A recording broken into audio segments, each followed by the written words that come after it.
Hello and welcome to Careers Talks Live with Max from the Young Project. And today we have Hayley Masom on as our guest. Do you want to say hi, Hayley? Hello, everybody out there. Nice to meet you. Nice to meet you, and thank you very much for tuning in. So I think we should just get straight into it. What is your job title and what does your job entail? Okay, everyone. So my name's Hayley. And as you can probably tell by looking in the background, I am a business owner of a photographic company called Captcha Photography. Now, the business owner, when you're a small business, doesn't necessarily mean that you sit on a desk and you look at the finances, because I'm also the photographer. So I have a couple of people that work with me, predominantly on a freelance basis. So they do photography for me when I'm booked and busy. And my other job role also involves things like sales and marketing and networking. I've got somebody that does my accounts and somebody else that does a lot of the production and the Photoshop work.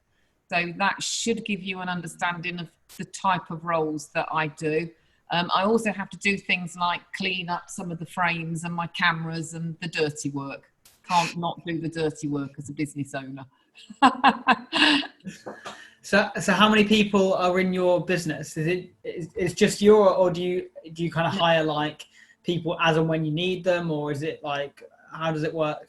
Okay, so I'm a photography company that specialises in photographing people predominantly, and I always use the word social aspect because that means it's people. It can be families, it can be grandparents, it can be babies, it could be a new pet. But that's a social environment, so it's a people in that respect. We also photograph weddings, and we also get involved with some commercial businesses as well, whether or not it's LinkedIn profiles. Tomorrow morning I've got a shoot in a garden photographing tablecloths for a tablecloth manufacturer. Now, to make all that work, there's myself that's full-time, and then I have another lady that she takes full responsibility for all of the Photoshop work. So she manages the website, she looks after Photoshop, she deals with customers when they walk in the studio. So that's her full-time job. I've got somebody part-time that looks after us financially. So they deal with a lot of the invoices and chasing the invoice and chasing money and paying our bills, and a little bit of looking at where we need to buy things and buy them at the right price. So that's all the people that work physically for Captcha. And then I employ up to 3 freelance photographers. So these are people that are self-employed or they have another job, and then they'll work for us on an as and when we need it basis, and we'll pay them an hourly rate. Wow, awesome. And like, it's quite an interesting kind of pathway, even setting up your business in the first place. It's not an easy thing to do. How did you kind of get to this stage where you're a business owner, you're kind of employing other people? What was your route to get to where you are today? Okay, I'm gonna go. You guys are much younger than me, and I'm going to give you now a little tiny bit of a potted history to where I came through the ranks, because I didn't actually go to university to get where I am today. When I was schooled, which is, I'm in my 50s now, but when I was schooled, university wasn't the in thing to do unless you were a real A-star grade student. So I was pushed more to sixth form to do a want of another word, and this might sound a little bit sexist. At the time it was called a secretarial course. And it was predominantly typing and shorthand and a little bit of business studies. And when I left school, I then became an accounts clerk. And from there, I got sent away to do a HND, which I think still exists today, in computer studies. And I'm talking in the 1980s, so the computers were relatively new. And business studies. Yeah, they were that big. And they had black screens with green writing on, and a floppy disk, which was that big. So I was sent away to work to college for the company that I was working for to learn how to operate a computer, and it was the basics. And I worked for them for 2 years as an accounts clerk, and then decided that I wanted to have a career in computing. So I jollied myself off for interviews in recruitment agencies, and I got myself a job working for one of the very first Apple computer dealerships in the UK. Really? And yeah, so that was in the late 1980s when they were first off, and the Apples weren't that big. The Apple computers, when they first came out, were like this big. Now that was interesting for me because that was the start of computer graphics as we know it today. And I went from there in a administration role to a training and then a sales role. And then I moved from that company to a computer graphics manufacturer. So this is a company that was then selling scanners and printers, and what we call image setters or typesetters. So big computer graphic equipment. And I was there from 1994 to 2004.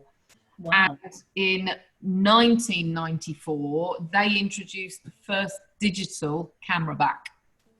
Now, what I haven't told you is at the age of 18, on my own back and my own interest, I had a film camera, which is a camera which you put film in and you wind it on. And I had that as a hobby. And that was an interest to me personally outside of any kind of career.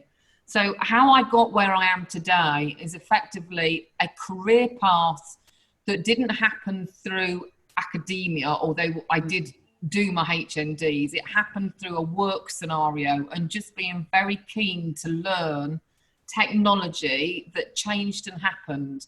And people saw that, and that's the way I progressed through businesses.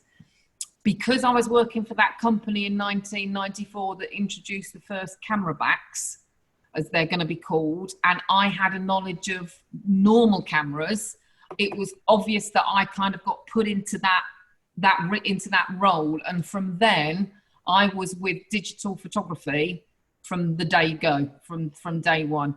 And I was a specialist at one stage, and then I actually dealt with sales, distribution and marketing. And that's where my business ethics came from, because I had to deal with companies that sold equipment. So I learned an awful lot about business and how to run a business. And in 2004, when the company I was working for decided they were going to effectively shrink, they asked for volunteers in a redundancy program. And I took the opportunity to be made redundant because it did mean a little bit of money. And I used that money to set up Captcha Photography in 2004. Wow. So that is how I got to where I am today. Wow, that's amazing. That's quite a journey. And I'm gonna not on a tangent here, but just to give a bit of background. When you said HND, like that's higher national diploma, I think, That's isn't correct. it? It's still, yeah, that's correct. Yeah, because I don't think that's like as talked about as maybe it used to be, but it is still an option, and you have like apprenticeships and BTECs and all the rest of it now. And again, I think as well, as you said, your key thing there was like working hard and kind of rising up the ranks and all the rest of it. And like even the people that are here now, the fact that you're here shows that you are eager and that you do want to learn and that you want to progress. So well done to everyone that's here. But we do have we have a question in the chat. Yeah, which says, is the recruitment process for your self-employed colleagues the same as your employees?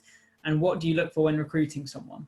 Okay, so the answer to the self-employed employees, so the freelance photographers, it's different, Connie. It is different because what I'm looking for when I want somebody to replace me. So if you like, it could be a wedding, let's say, and I can't make the wedding on that Saturday because I'm already booked, but we've got the opportunity to do a second wedding. So I would be looking to employ a photographer that actually has similar ways of working to myself, because I think it's only true to offer the bride and groom the same type of services. but I'm not actually looking to offer them a full-time job. So what I'm looking for is somebody that has the capabilities to physically do a particular job. And I'm expecting them to have a level of that photographic experience already in place to go and carry out that job on that particular day. Having said that, if anybody does work for us on a self-employed or a freelance basis, they would undergo a level of training so that they knew how we worked, because we have a process here and we want to make sure that they know what the process is. If I'm looking for an employee to do a particular job or a particular task, then it's a different situation, because they're going to be working for us full-time, 100% of the time. We're not going to be employing them to do a job that might only be for 5 hours on a Saturday. We're going to be looking for them to do a job that could be Photoshop work for 70% of their time, 20% talking to the public, 10% selling frames that we've got on the walls. So it's a different process. Does that answer your question, Connie? I think that was a good answer. Yeah, brilliant. Perfect. Thank you. Perfect. So what I mean, you've kind of answered this already, but I'm going to ask anyway, just in case you've got like anything additional. Like, what qualifications do you have? Because you said that, you know, you're not degree educated or anything like that, and obviously you don't need a degree for every career, but you know, some people kind of develop and get additional qualifications once they're in a role. I don't know if you've done anything like that, or you just kind of stuck to what you had. So to do this particular job that I'm in now, because we can go back to when I was at school, but that's like ions ago, and I wasn't doing GCSEs, it was something called O-levels.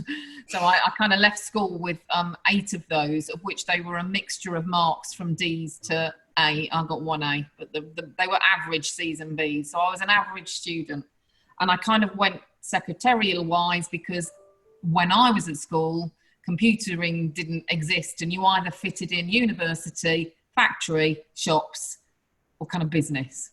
The HND I did, or the HND in Business Studies and Computer Studies, was in my 20s, and that was like an apprenticeship. So I was working for somebody at the time I did those courses. I haven't got any other official qualifications apart from I've been educated via blue chip companies. So it's like Max being sent on a course to officially get to grips with running Zoom in a way that makes him a certified Zoom user. So I've kind of been educated throughout my last probably 20 years by individual courses run by companies. For example, when I started off in photography in 2004 and I wanted to have it as a career, I hadn't had any official lighting training. And what I did here was I went out and paid for myself to be trained on lighting. And that was a 3-day commercial course that cost me a fair bit of money. I'd already got the knowledge of photography, but I just didn't know quite how to work with these lights. And if any of you know anything about photography, half of it is understanding the science behind lights. And then the other half is trying out ideas, methods, and ways of working. So there were elements of that. The other thing as well that I did, and if any of you have an interest in photography at all, a good way of learning is a camera club. So they exist all around the UK. You can go to different towns and find camera clubs. And they're just a little club that you go to. I think they're all Zooming at the moment. And they'll say, right, okay, they'll have speakers, and they might have a speaker from the animal world, or they might have, I've been and spoken before at a class with regard to setting up a business. A wedding photographer might go, but you learn different things to do with your camera, and then you're given this week we're going to go out and photograph anything industrial in black and white. We're going to photograph long exposures, short exposures, and that helps you learn. So camera clubs are really good places to go. Connie, let's have a look. Do you think apprenticeships are a good introduction to the workplace? For me personally, I think they are brilliant, because Connie, I didn't go to university, so I don't have that experience to say university is brilliant, because what I will say is my apprenticeship gave me a fantastic grounding for the journey that I then took thereafter. So I think if you are looking, work experience is a brilliant thing to have, and working within an environment where you're working with other people is also a brilliant thing to have. So yes, I think apprenticeships are great in a workplace. Yeah, I completely agree. I mean, the more experience that you have in whatever, the better your chances are going to be. Because, like, even if at this stage you don't know what you want to do, and you don't have a set career path or anything like that, even if Yeah. you get some experience in something, you then have something to go to an employer, and when you do know what you want to do, and say, yeah, I've had this experience, this is how it went, this is what I learned, and this is how I'm going to apply it to your company. And that is like the best way to do it, to build up that experience, and then you can get into whatever you wanted to do. And to be fair, like when you said about 3 days of lighting training, I really didn't think that you could have 3 days of like training on lighting. That's yeah, that's Just mind those two lights sitting there, you can do 3 days worth of tutorials with a camera and a backdrop. that So is yeah. incredible. Wow. Well, I feel enlightened now. No pun intended, by the way. Um,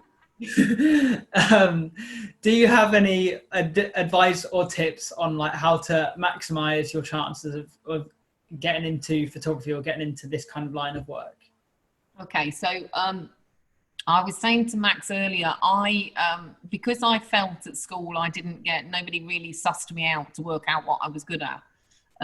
I've put a lot of time and effort into going to careers and advice exhibitions just to give as much advice as I can. Say that question again, Max. I've gone completely off. No worries. Do you have any advice or tips on how to maximize your chances of getting into this kind of career? Photography. So photography, I think, has become quite a glamorous thing for people to get into. And part of the reason people really want to do it and love it is because of that. And it's not because of that. Mm-hmm. And I think that's the common kind of misconception. So people come to me a lot of the time and it's like, oh, I'm really good at photography. And you say to them, okay, what camera have you got? That. Or they might have a click and snap camera. And I would say the one thing, if you want to get into photography, is to make sure that you physically own or can get your hands on and use a proper SLR camera. I was really lucky because I learned this camera blind. So if you can imagine that you're taking photographs, you're setting settings on the camera, but you don't know what's in there until that roll of film comes out and it gets processed by these chemical baths. So I really had to learn exactly what these buttons on top of my camera did. So when you start learning about your f-stops and your speed and your ISO, I know what that is. And that is what you need to know. So it's not just the click and snap on that as to whether or not I can take a good photograph. It's the pure science behind it. So first thing is definitely get yourself a decent camera. Secondly, if you don't know how to use this on the button that says M for manual, then that's what you need to start learning. And you can do that by books, magazines, a camera club, or evening classes, any of those things. Now, secondly, if you're keen on photography and you actually want to pursue it in some way, shape or form, you need to ask the question as to what type of photography you want to do. Mm-hmm. I specialise in people, but that's because I actually have a real passion for understanding people. So Max comes into my studio and the first thing he says to me when he walks in is, God, I hate having my photograph taken. So he's like this, he's all like this. And it's my job to get Max much more comfortable, happy, bubbly, and his personality coming through when we're over there. So my calling was to work with people that was to work with people. I've had a young man that I worked with on a week's work experience, and he was studying a degree at the Nottingham University, and it was a zoology degree, and he wanted to work more with animals. So the best thing in that respect is to get yourself down to the zoo and start photographing and watching the behaviour of animals, because one thing is knowing what this does, the other thing is watching and understanding the behaviour of animals. If you are a sports or a car fanatic, so you like following the football and you kind of think, do you know, that might be an interesting career for me, take your camera, get yourself down to some football fields and start working on fast shutter speeds and those sort of shots. The other thing is to look and see if you can get yourself a little Saturday job, or whether or not you can get some work voluntarily shadowing a photographer. So I've taken quite a few people on when they've said to me, I want to learn a little bit more about photography. Is it okay if I shadow you? We have cameras that people can go out with. We do have them. You just have to understand that at a wedding, I can't be standing there every 5 minutes and going, oh, you need to do this and you need to do that, which is why you need a basic level of understanding of this before you start going out in the field. Does that answer that question, Max? I think that's an excellent answer to that question. And just as a kind of follow-up, if anyone's watching this and kind of thinking, like, how long would it take to get a basic understanding of photography? I mean, because I don't know that one. What would you say? I mean, obviously it depends on the level that you're looking to get to, but... You can read a book and understand what photography is in principle and in theory in a day. Okay. And you can understand it. But what you've got to be able to do is to go out and start using this. So, and using this and know what technique you've got to use to photograph what type of picture. And I would say that comes over a matter of years. I don't know if you worked out the maths, but I was 18 when I picked up my first ever camera with a roll of film in it. And I was 39 when I set this business up.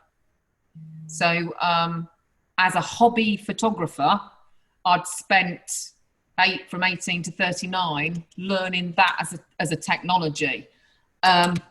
I was very lucky because in the back end of my career, I was working with the first ever digital cameras to then apply my film knowledge in the business world that I was then in. So yeah, if that answers the question, I think if you brought one of these and you were learning and you went out every single day for a month and tried to do different types of photography, you'd know what this does by the end of a month. Mm-hmm. You're very lucky today because you can see exactly what the results are on the back of your screen immediately. Yes, yeah, you got cameras have evolved a lot, haven't they, since they were first created? Yeah. And another question that I'm kind of interested in, because I think this not only applies to photography, but also to a lot of young people, you know, how do you kind of go about taking like a hobby? Because obviously you started photography as a hobby and then you turned it into a business and into making money. Is there any kind of tips or guidance that you have from your experience in doing that? So the one thing for me that I don't suppose I've hit on very well, I couldn't have done this business without the business knowledge I acquired from the age of 20 through to 38. So I learned a lot about running a business. And I think that's photographically, that's the mistake a lot of people make. So they kind of think, oh, if I get to know how to use this and take fantastic pictures, I'll be able to set up a business. You've got to think about this is just a tool for making, and I'll tell you what it is, for making that.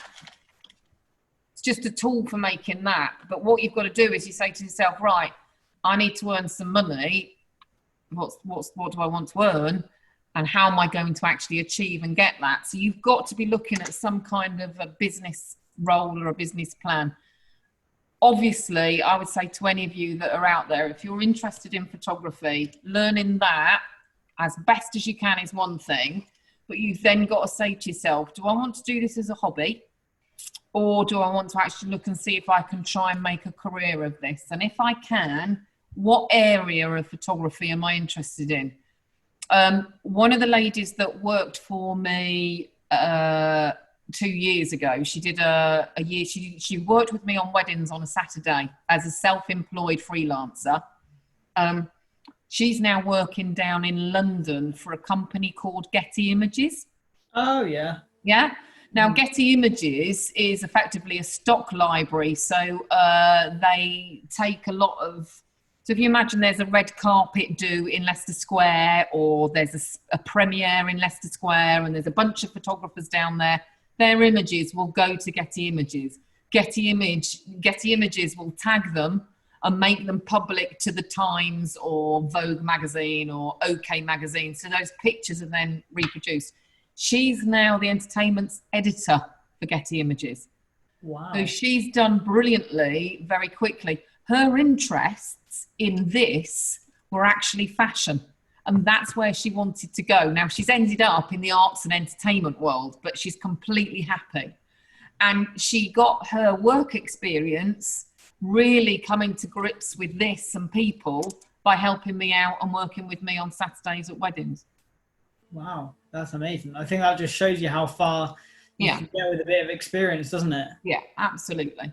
Totally. And she trained as a photographer, and that was a real big interest for her, but she's actually now not photographing. What she's doing is a field job. So effectively, when there is one of those events, all of the images come to her, and it's her job to sift through them all, tag them, and put them on the database. So when all of the magazines and communications companies and now the internet companies are looking at images, they're going, oh, Kanye West, what have we got as pictures? And they'll be looking at the images that Becky will have tagged. Wow. But yeah, she's now not doing photography. She's doing something semi-associated with it. So there's another message. This and the love of this can take you into different areas. Yeah, there's always other career pathways which are similar to what, and I mean, I guess that's again an important message kind of beyond photography too. Like even if you're set on a career path and you want a particular job, if you don't get it, don't be afraid to kind of go for other similar jobs. Yeah, because, absolutely. One, you might enjoy it more, and two, you might be able to get, if you're in a similar job, then you might be able to get back into the original job that you wanted to do further down the line. Yeah. You take advantage of your opportunities, I guess. So the other chap that I think a little while ago, I said I'd had somebody, again, working for me on a Saturday who was studying zoology at Nottingham University, and he did a degree and he did a master's. But he's now working for the Discovery Channel in Bristol. Wow. Now that's taken him 6 years to get there.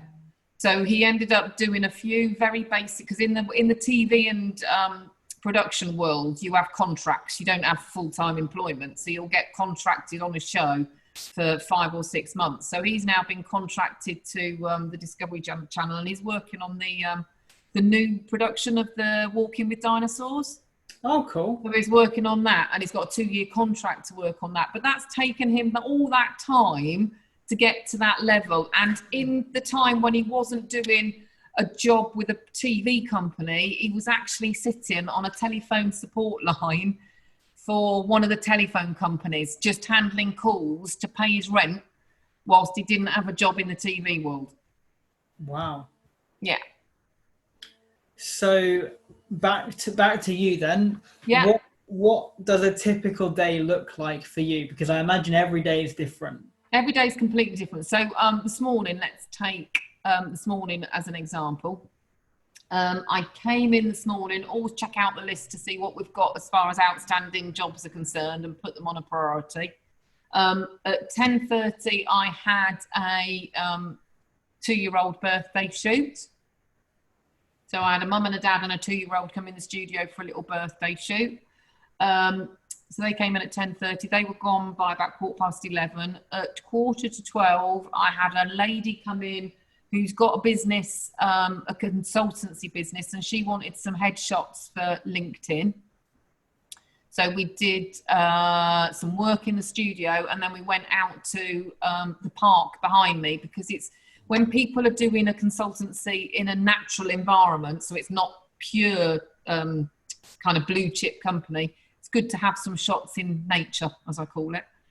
I'm trying to think. Then I've had a couple of visitors pop in the shop, because you can see behind me, there's frames on the wall. So that's something else we do here. So we do framing. So I had a couple of people that have popped in to collect. One collected a frame, and somebody else was dropping some artwork off that they wanted framing. And then that put me into answering a few emails and getting on here to the Q&A. But tomorrow morning, I'm going to be at somebody's garden at 9:30 with a manufacturer of, fine vinyl tablecloths. So, the sort that you wipe down. So these guys are photographing their tablecloths for what we call a lifestyle shoot, which means they're going on like patio furniture with wine glasses and flowers on the table to get them some lifestyle shots. So I'm doing that in the morning. That's all morning. And don't forget that outside of the photography time, we've then got to get the images onto the computer, and they're pre-checked through Photoshop, and any edits and changes that we make, we put on them. And that's the same for every single shoot that we do. So there's that work going on as well. And then tomorrow afternoon, I'm taking 6 year 6 lads over the fields to have their end of year 2020, bless them, lockdown, end of school photography shoot together, because they're going to go on to the year 7 is comprehensive year, and it's just a nice thing to do. So that's and I'll go out with them over the fields, because we've got to be a metre apart. So we'll do some magical photographs. We'll photograph them all individually and then come back with Photoshop and make it look like they're all standing next to each other. Together, yeah, and that's because we're working in social distancing and the lockdown world that we've got at the moment. So that's tomorrow afternoon. So it's varied. It's really varied. Amazing. And I met Max, just so you all know, on a networking event a couple of weeks ago, didn't we, Max? That was virtual as well. Yeah, virtual networking meeting, which is another thing you have to do, because you have to keep businesses going, and that's one way of meeting new people. Yeah, I was going to say, we have kind of covered networking via the previous careers talks in terms of what that is. Yeah. But if anyone else is watching this who hasn't seen that, just quickly to explain exactly what networking is, it's basically going to like a set venue and place and time, but obviously virtually now. So this is normally held via Zoom, and then it's normally business people or business owners. They join, they speak, and see if they can kind of work together, get to know people. It's just basically having a conversation, and if people are able to work together, then details are swapped. If not, then hopefully you've had a good chat and potentially come to the next one and find some other people. That's ultimately what it is, to simplify it. I don't know if there's anything that you want to add to that, but I hope that kind of is a brief summary of what networking is. Yeah, so before lockdown, that used to be, we'd go probably to a venue, have a cup of coffee, and there'll be a formal way of just introducing yourselves to each other. And you'd get to meet people around a table. So you might sit around a table with a cup of coffee and it'll be a 30-second intro or a minute intro. Hi, I'm Hayley. I work for Captcha Photography. That's all done now on Zoom. So that's what it used to be before March 2020. I'm interested so the guys in the chat, does networking scare you? Does that sound scary? Because I know that like when you kind of go for the first time, you don't know what to expect, and it can be quite nerve-wracking if you're kind of meeting lots of new people for the first time. You never had any experience of doing it before. Does that sound scary to you? Because I know that like when I started, it took a few times to get used to it, and even then you have to kind of develop and learn techniques on how to talk to people, not like how to talk to people, but like how you talk to people in a professional way, and so that you don't only talk about yourself, but you ask about other people as well. But I mean, you do get used to it after a while.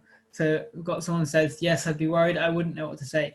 It is quite nerve wracking, to be fair. Like, I don't know if you found the same thing, Hayley, like Yeah. when you did it, but you do get used to it. And I think it takes like maybe 3 or 4, maybe even more to kind of get a feel for it. And even if you are nervous and you come away after the first one and you think, oh my gosh, what on earth, that was horrific. It might be that in a few one's time, that's right. It might be in a few time that you find that it's actually okay. Yeah, I sometimes see people that are there with when we're doing that whole minute round the table, I sometimes see people with little notes and they'll read off of their notes because they're just not confident in speaking. And that's okay. It's absolutely fine because not everybody has got the confidence to do what we're doing. I have a few more questions, and obviously, if anyone else has questions, by all means, put them in the chat. So yeah, what would you say was like the biggest factor that helped you to get to where you are today? So I always say to people, I wished I'd done this earlier. But I couldn't have done it earlier and gained the knowledge on the business side. It's almost like I had to do that, the business aspect of it, because it's what has helped me keep going from 2004 to 2019. And I think it was just the passion behind it that's enabled me to keep doing what I'm doing. In the point to get to that, it was just an enthusiasm. I think it is sometimes in life, you might go down a track where you say to yourself, what's this all about? And here's a scenario. I started doing photography because I was with a boyfriend at the time that liked cameras. He turned out to be my worst boyfriend experience ever, one that I'd like to forget.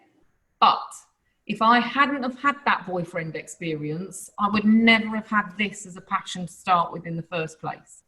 And I think sometimes in life, we get put into areas, or we maybe get into areas, especially with our career, where we're sitting there thinking, what's this all about? And is it for me? And I think you just need to analyze things sometimes, because there is no doubt, if you might be in a job that you hate now, that it is giving you something that will benefit you later on in life.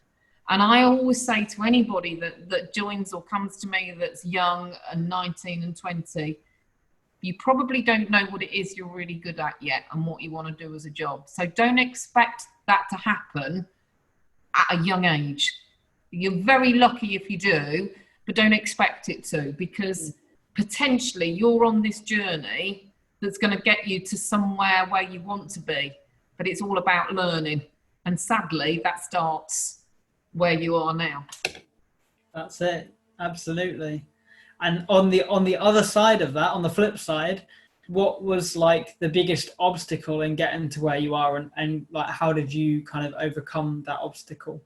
So I would say the biggest obstacle was the fact that in 2004, I set myself up with equipment and I opened up my door and I said to the world, I'm a photographer. But there was nobody standing there throwing loads of £10 notes at me. So it was a real case of going out there, and I had to prove myself. And I really did have to prove myself. So it was literally a case of you working really hard to try and show people that this is what you are and this is what you're about. And in the very early days of setting a business up, it's hard. Man, it's really hard.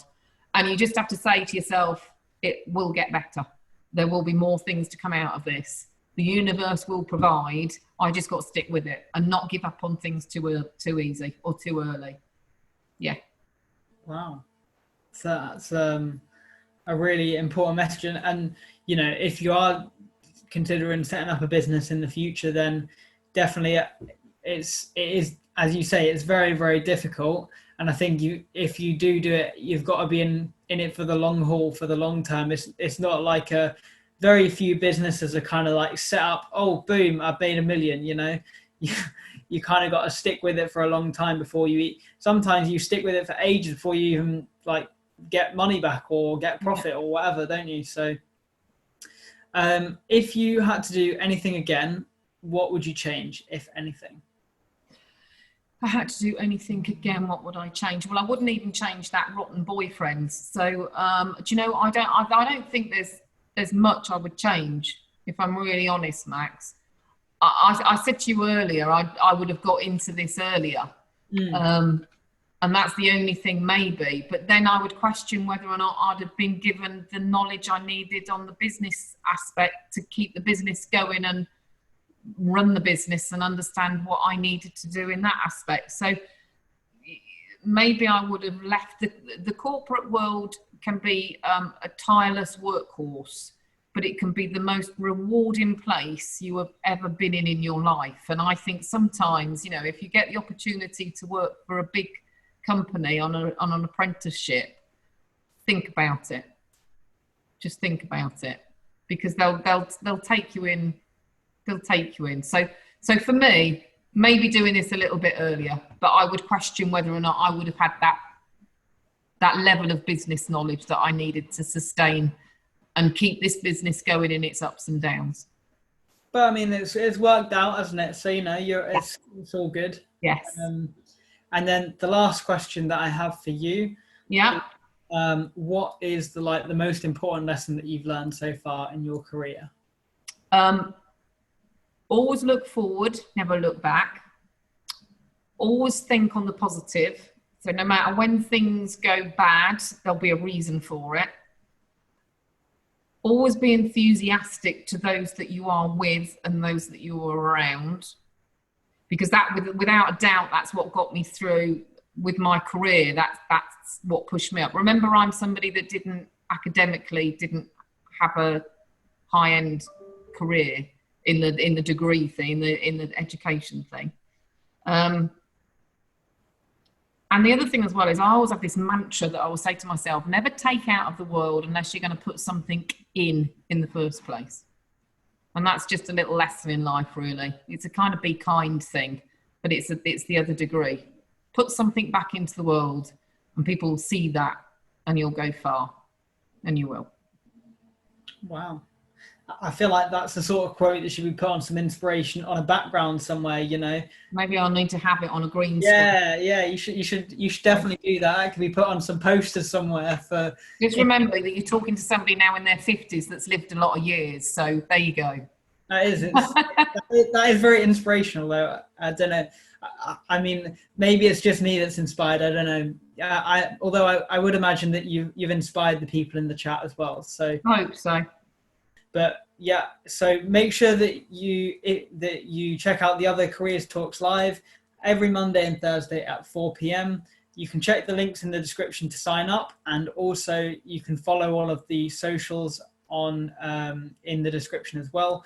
We'll put any links that Hayley's got to her business in the description too, so that if you want any photography in the future, then you can look at her website. But yeah, if you enjoyed, thank you very much for watching, and we will see you in the next one.